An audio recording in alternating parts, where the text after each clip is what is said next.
దేవుని బాహువు చాచింది నీ కోసమే,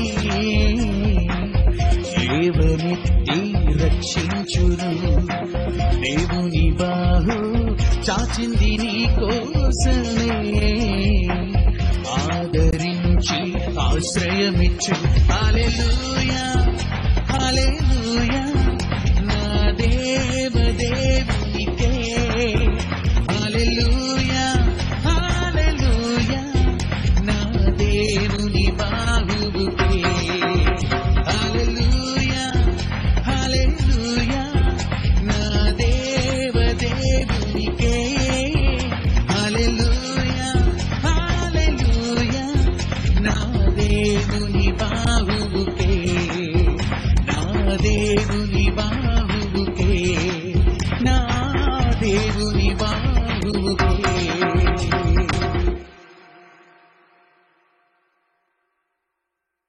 ప్రభునందు అతి మిక్కిలి ప్రియులైన దేవుని ప్రజలైన మీ అందరికీ మన ప్రభుల ప్రభువును రాజులకు రాజును శాశ్వతమైన ప్రేమతో మనల్ని ప్రేమిస్తూ ఆయన మేలులతో మనల్ని తృప్తిపరుస్తున్న దేవాతి దేవుని ప్రేమ కలిగిన నామంలో శుభాలు వందనాలు.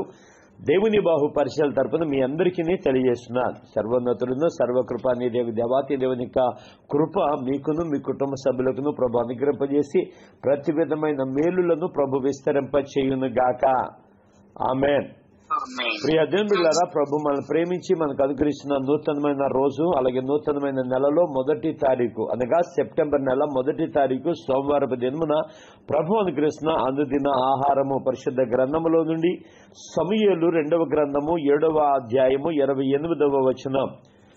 సమూయేలు 2వ గ్రంథము 7వ అధ్యాయము 28వ వచనంలో భక్తుడు దేవునికి అతి ప్రియుడైన దావీదు తెలియజేసిన చక్కటి సత్యవచనము ఏమిటి అంటే, నా ప్రభువా, మేలు దయచేయుడు అని నీవు నీ దాసుడవైన నాకు సెలవిచ్చుచున్నావే. నీవు దేవుడవు గనుక నీ మాట సత్యము. యెహోవా నా ప్రభువా, మేలు దయచేయుదునని నీవు నీ దాసుడనైన నాకు సెలవిచ్చుచున్నావే. నీవు దేవుడు గనక నీ మాట సత్యము. ఈ ఉదయకాల సమయంలో ఈ వాక్యము ద్వారా ప్రభు మనలను ఆశీర్వదించి ఆయన ప్రతి విధమైన మేలులు మనకు ఏదైతే ఇచ్చారో ఆ మేలులను మనం అనుగ్రహించేటట్టుగా ప్రభువే చేయును గాక. ఆమేన్. ప్రభునందు ప్రియమైన దేవుని వారలారా, దేవుడు ఒక వ్యక్తిని గనక ఎన్నుకుంటే ఆ వ్యక్తి కుటుంబంలో ఒక వ్యక్తిని ఒక ప్రత్యేకమైన పని కొరకు ఎంచుకుంటే అంతకంటే గొప్ప సంతోషము ఏముంటుందండి? దేవుని పని చేయటంలో ఉన్న సంతోషం, దేవుని పని జరిగించటంలో ఉన్న గొప్ప సంతోషము నిజంగా అసలు అలా ఎవ్వరు ఇవ్వలేని ఆనందం. ఎన్ని లక్షల రూపాయలు, ఎన్ని కోట్ల రూపాయలు ఇచ్చినా గానీ ఆ యొక్క అనుభూతి ఉండదేమో గాని, దేవుని వాగ్దానము నెరవేర్చబడి దేవుని యొక్క ప్రణాళిక, ఇదిగో నీ ఎడల నేను ఇలా కలిగి ఉన్నాను, ఇది నేను చేయబోతున్నాను చెప్పిన దాన్ని బట్టి నిజంగా ఎంత సంతోషం. దావీదు పరిస్థితి కూడా అలాగే ఉంది. దావీదు ఎడల దేవుడు ఒక ఆలోచన కలిగి ఉందా? దావీదు కుటుంబం ఎడల దేవుడు ఒక ఆలోచన కలిగి ఉందా?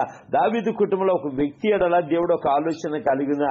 ఆ వ్యక్తిని ఎలాగైనా సరే ఒక పని కొరకు నేను ఉపయోగించుకోవడానికి ఇష్టపడుతున్నా, ఒక పని కొరకు ఆ బిడ్డను నేను ఒక ఆలోచన కలిగి ఉన్నాను, ఆలోచన ద్వారా నేను నడిపించడానికి ఇష్టపడుతున్నాను అంటే నిజంగా దావీదు ఎంత సంతోషిస్తూ ఎంత నమ్మకముతో దేవునితో చెప్తున్న మాట ఏంటంటే, నీవు దేవుడవు గనక నీవేదైతే మాట ఇచ్చావో నీ మాట సత్యము అంటున్నాడు. నిజంగా అండి, దేవుని మాటలు నమ్మదగినవి. దేవుడు ఎవరికి ఇస్తాడు మాట? అబ్రహాము దగ్గర మొదలుకుని ఈ రోజు వరకు ఆయన వాక్యము ద్వారా నడిపించబడటానికి దేవుడు తన వాక్కును వెల్లడిపరిచి ఉన్నారు. ఎవరైతే వాక్కు కొరకు కనిపెడతారో, ఎవరైతే వాక్కు కొరకు ఎదురు చూస్తారో, ఎవరైతే ఆ వాక్కు ద్వారా వచ్చి ఆశీర్వాదం కొరకు కనిపెడతారో ఖచ్చితంగా వారిని దేవుడు తన వాక్కు చేత నింపి, తన మాట చేత నింపి ఆయన ఏం చేయటానికి ఇష్టపడుతున్నాడు తెలుసా? ఆయన నడిపించడానికి ఇష్టపడుతున్నాడు. నిజమే అండి, దేవుని మాట పట్టుకుని నడిపించటం అంటే దేవుడికి ఎంత ఇష్టమో.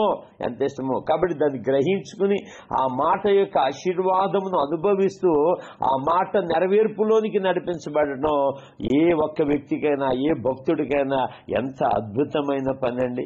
నిజంగా దావీదు ఎడల దేవుడు ఒక ఆలోచన, దావీదు కుటుంబంలో ఒక వ్యక్తి సొలొమోను ఎడల దేవుడు ఒక ఆలోచన దేవుడు సెలవిచ్చినప్పుడు ఆ సెలవిచ్చిన మాటను బట్టి ఆ దావీదు చెప్తున్న మాట, యెహోవా నా ప్రభువా మేలు దయచేయుదునని, ఏం దయచేయటకండి, మేలు దయచేయుదునని నీవు నీ దాసుడనైన నాకు సెలవిచ్చుచున్నావే.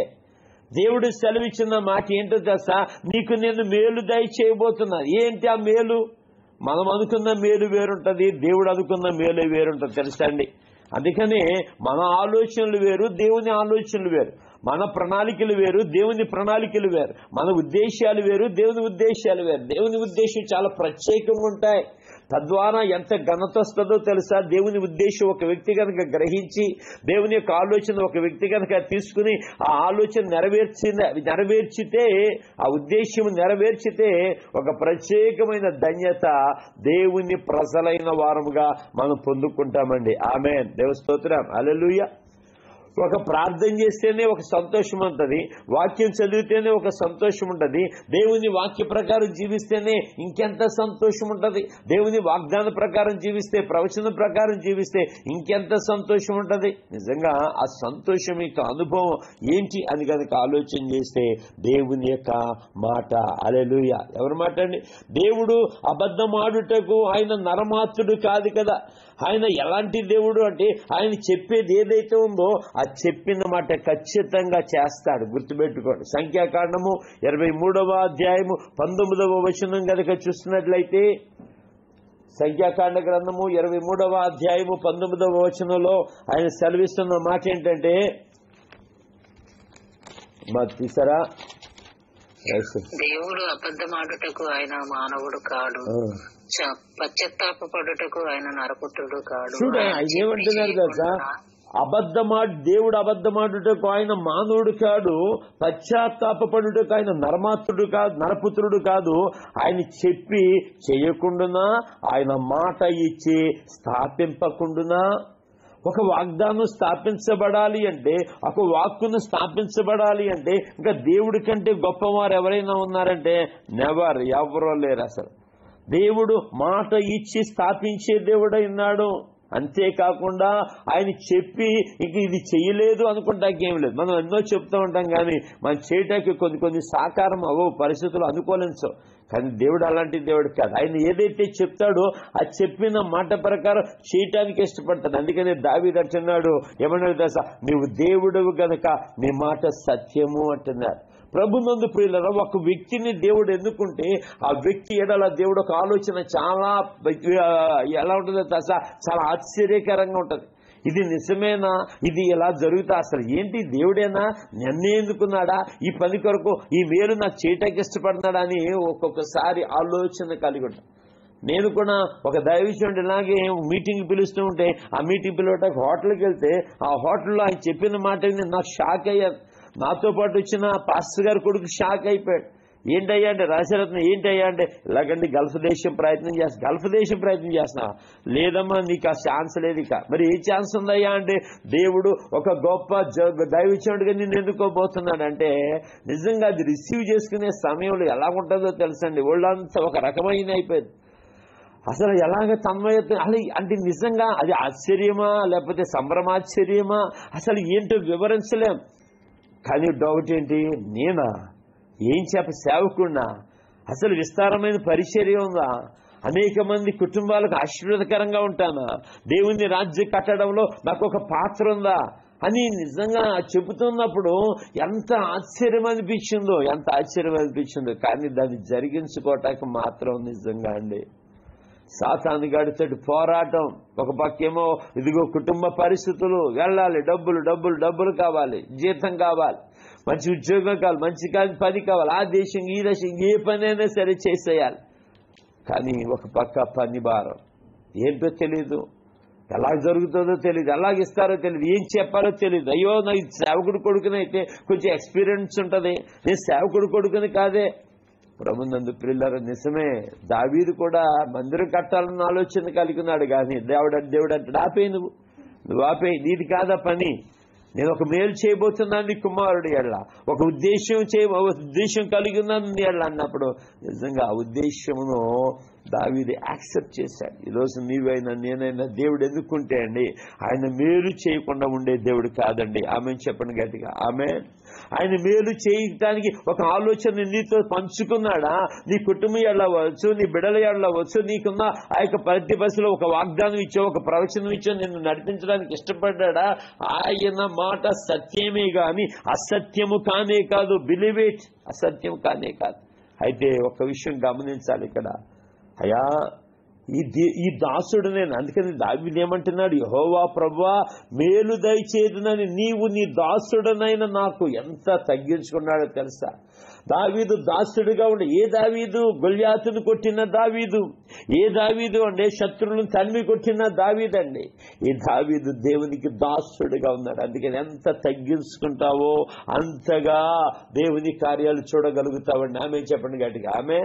ఎంతగా తగ్గించుకుంటామో దేవుని దగ్గర, ఎంతగా తగ్గింపు జీవితం కలిగి ఉంటామో, ఎంతగా ఆయన మాట వినటానికి ఆసక్తి కలిగి ఉంటామో, ఎంతగా విధేయత చూపుతామో, ఎంతగా ఆయన దగ్గర ఒక వినయముతో గడిపి, అయ్యా నువ్వేది సెలవిస్తే అది, అదే నువ్వేది అనుకుంటే అది, అయ్యా నువ్వే మాట సెలవిస్తే ఆ మాట వినటానికి ఇష్టపడుతున్నాను అని కనుక నువ్వు విధేయత చూపించగలిగితే, ఆ విధేయతను బట్టి ఆ తగ్గించుకున్న అనుభవం అంటే అన్నిటికన్నా ఆ యాక్సెప్టెన్స్ ఏదైతే ఇచ్చావో, ఒక అంగీకారం ఏదైతే దేవుడికి తెలియజేస్తావో, ఆ అంగీకారమును బట్టి దేవుడు ఏం చేస్తాడో తెలుసా? తను అనుకున్న దానికంటే మించిన కార్యాలు చేయటానికి ఇష్టపడతాడని ఆమె చెప్పండి గట్టిగా, ఆమె.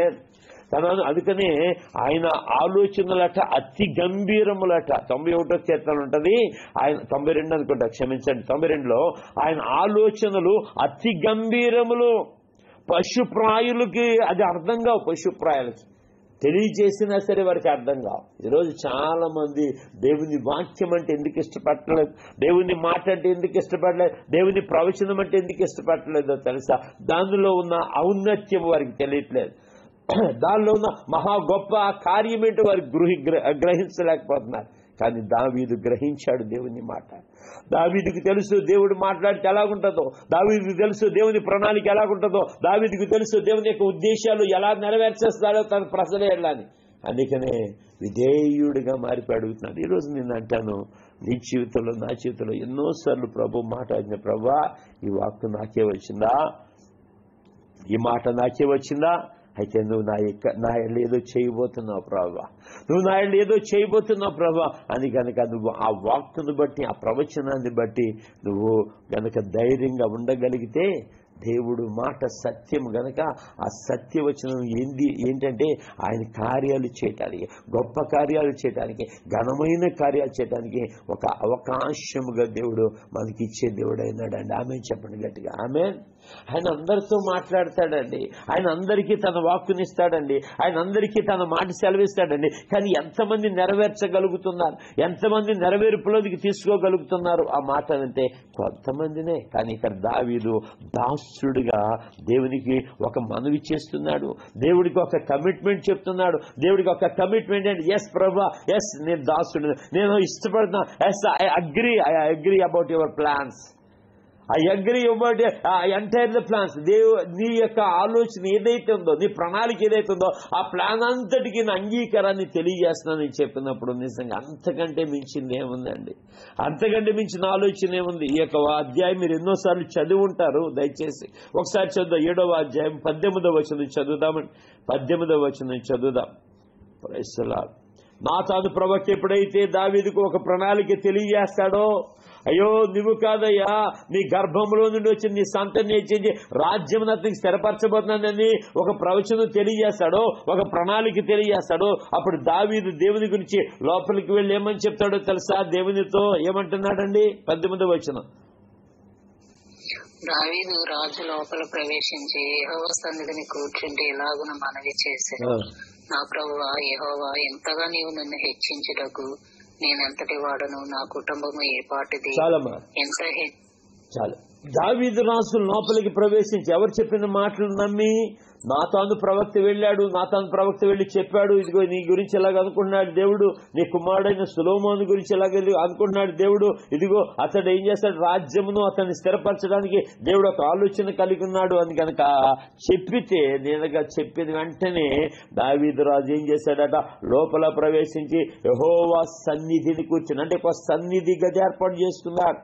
యెహోవా సన్నిధిని కూర్చొని ఎలాగూ మనవి చేశాడట. ఏమని మనవి చేశాడో తెలుసా, నా ప్రభువా యెహోవా, నువ్వు ఎంతగా నన్ను హెచ్చించుటకు నేను ఎంతటి వాడను, నా కెపాసిటీ ఎంత, నా కుటుంబ పరిస్థితులు ఏంటి, నేనేంటి, నీ ప్రణాళిక చూస్తే గొప్పగా ఉంది, నా ఎడలు ఎంత గొప్పగా ఉందో దాన్ని మించిన గొప్ప కార్యమును నా కుమారుడు ద్వారా నువ్వు జరిగిస్తున్నావా, ఎంత గొప్పది.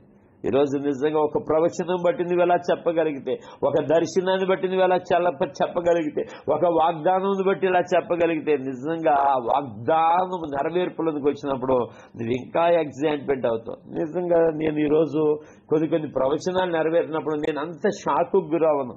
ఎవరైనా సరే వచ్చి పాస్టర్ గారు ఇది నెరవేరిన, నేను అంతగా షాకు గురవను. కారణం ఏంటి అంటే, దేవుడు చేయగల దేవుడు. నేను ఎన్నో చూసేసాను అలాంటివి, నేను ఎన్నో చూసేశాను. అసలు అది జరగక ముందే ఐ సా ద మిరకల్, ఆ యొక్క అద్భుతం నేను చూసేశాను, ఆ ఆశ్చర్యకార్యం నేను చూసేశాను. అదేంటో పలానా వాళ్ళకి ఇలా జరుగుతుందంటే వాళ్ళు పొందుకునే దానికంటే నేను ముందే చూసేశాను కనుక నాకు అంత ఎగ్జైట్మెంట్ ఉండదు.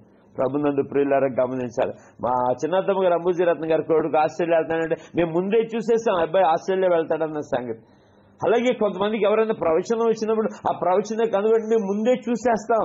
చూసిన దాన్ని చెప్పడానికి నిజంగా దేవుడు మాకు అవకాశం ఇచ్చాడు. నాతాను అలాగే ముందే చూసేసి ఏం చేశాడు తెలుసా, దావీదు ఎలాగ అనుకుంటున్నాడయ్యా నీ గురించి, నీ సంతానం గురించి, నీ కుటుంబం గురించి అంటే దావీదు ఎగిరి గంతులు వేశాడు. నిజంగా ఆయన లోపలికి వెళ్ళిపోయాడు. నా ప్రభువా యెహోవా, ఇంతగా నీవు నన్ను ఇంతగా హెచ్చించుటకు నేను ఎంతటి వాడను. నిజంగా మన పరిస్థితి ఏంటి?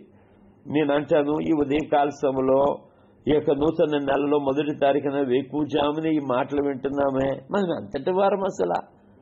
మనం ఆ వాక్యమైన ఆశీర్వాదం, ఆ జీవాహారమైన ఆశీర్వాదం తీసుకుంటున్నామే, మనం ఎంతటి వారం అండి? అమ్మ వింటున్నారా? దేవుని స్తోత్రం చెప్దాం ఒకసారి గట్టిగా, హల్లెలూయా.